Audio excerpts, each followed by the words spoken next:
Welcome back to Nautical Depths.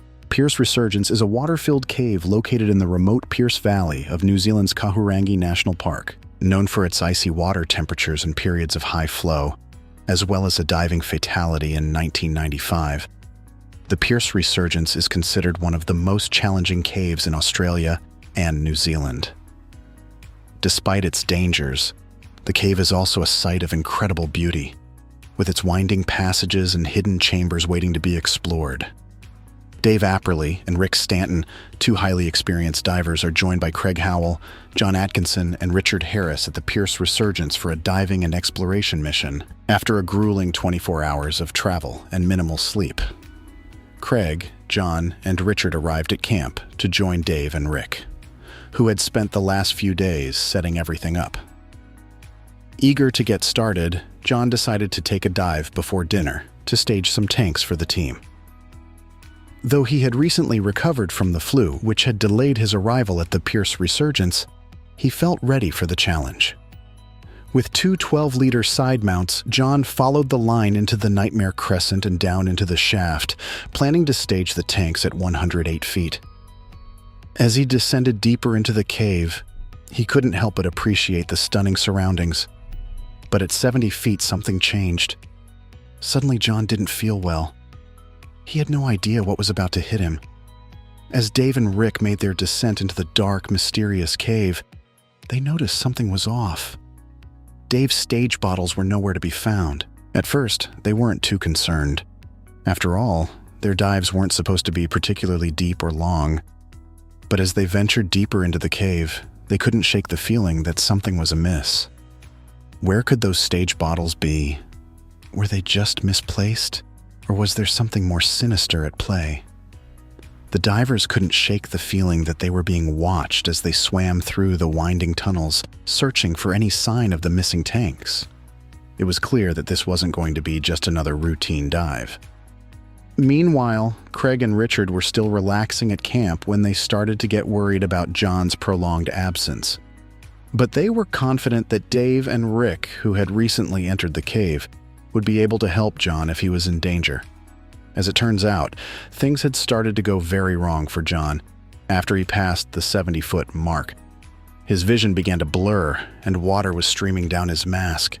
He grabbed the dive line to stop his descent and quickly detached one of the extra tanks, but he couldn't shake the feeling that something was very wrong. He needed to get out of there immediately. But as he tried to ascend, the whole shaft began to twist and spin violently. Vertigo had taken hold of him, and he had little control over his movements. He was in deep trouble. He had the line in one hand and couldn't tell which way was up or down. He felt himself being flung against the side of the shaft by vertigo. Grit and sand came away from the walls, and there was absolutely no visibility.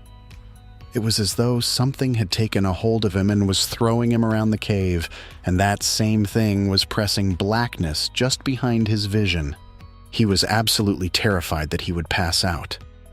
He had managed not to lose the dive line and somehow found himself on top of it. He then tried to swim out of the cave but realized he was going the wrong way. He came to another line junction and could see that the ripple of the surface reflections wasn't too far off.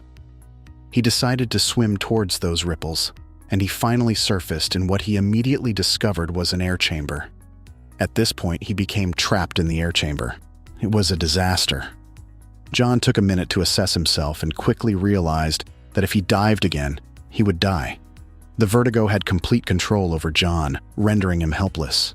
He had no idea which way his head was facing, and definitely didn't know how to get out.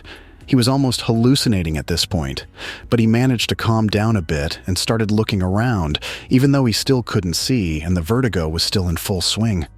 He was floating in 44-degree Fahrenheit water and was certain he was going to die. Suddenly, things got even worse when John had a full-blown panic attack in the water. He felt like the neck of his dry suit was too tight and strangling him, so he started tearing at it. John knew he had to make a decision: either be rescued or risk death. In a moment of determination, he swam towards the surface. As he blindly wandered through the darkness, he felt something sharp and used it to pull himself out of the water.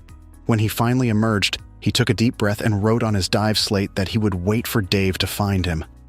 After about 40 minutes of sitting in the pitch black, John decided to remove his suit. The neck seal was choking him and making it hard to breathe. It was almost impossible for him to get it off because the zipper was jammed and broken. John was frantically looking around the cave for any sort of light, but all he could see was pure blackness. It was horrifying to be in that situation, and his breathing was starting to pick up. He thought of lowering the light on a search reel to attract attention, but he wanted to save the batteries. All of a sudden, a bright blue glow outlined the water underneath him. He grabbed his helmet, turned on the most powerful light, and put it under the water, waving it around and flashing the beam. He realized to his horror that the glow faded away and disappeared into the black. This was only devastating and made John angry that he was so close to having the other divers find him. After about 20 minutes, another glow appeared. He flashed his light, and the glow faded away. John was about to rest his eyes and give up when the water around him started to light up with a vibrant blue. It had to be Dave with his bloody gray camera light. Once again, a massive burst of determination hit John, because he knew that if he did not try to attract the attention of the divers, they would not see him on their descent and he would never be rescued. He got on his gear as quickly as he could and dropped down the line with his vision narrowing. He had one hand sliding on the dive line and the other on the wall to keep his balance. He could see Dave's helmet lights now and then, the outline of his yellow rebreather. He couldn't tell if Dave saw him or not, even after waving his light around like crazy. He was so dizzy and the vertigo was so extreme at this point, John didn't want to leave the wall and swim to him. But after about another minute, Dave actually came up and swam to him and surfaced in the chamber. After a couple of minutes, John was hit by the vertigo again, and right when Dave was trying to speak to him, he couldn't speak at all. He needed to take a few minutes and take some deep breaths. After taking the regulator out of his mouth, he told Dave that he messed up and that he was sorry for getting stuck down there. Dave was so happy to see John that he didn't even care about the fact that John got lost, and it was a mistake, even if it was a deadly one. Dave took his rebreather out and said, "To hell with that apology, how much gas have you got?" John took a look and blurted out, 170 in each. "Oh, you've got shitloads," said Dave. John wasn't concerned about the amount of gas that he had. He was more concerned about the fact that he might lose consciousness. The vertigo was still extremely intense. If Dave hadn't been with him, there is no way he would have made it. John then realized that if he attempted to get out by himself before Dave, he would have surely drowned. Despite still feeling the effects of vertigo, John was able to make it out of the cave safely thanks to Dave's expertise. The team was relieved and happy to see John, who had gone through a difficult and traumatic experience. The cave is known for being hard on equipment and pushing divers to their limits. So reaching this point was a major achievement, especially for Dave, who has faced the challenges of the cave numerous times. Thank you for joining us on this cave diving gone wrong adventure. If you liked this video, please give it a thumbs up and consider subscribing to Nautical Depths for more.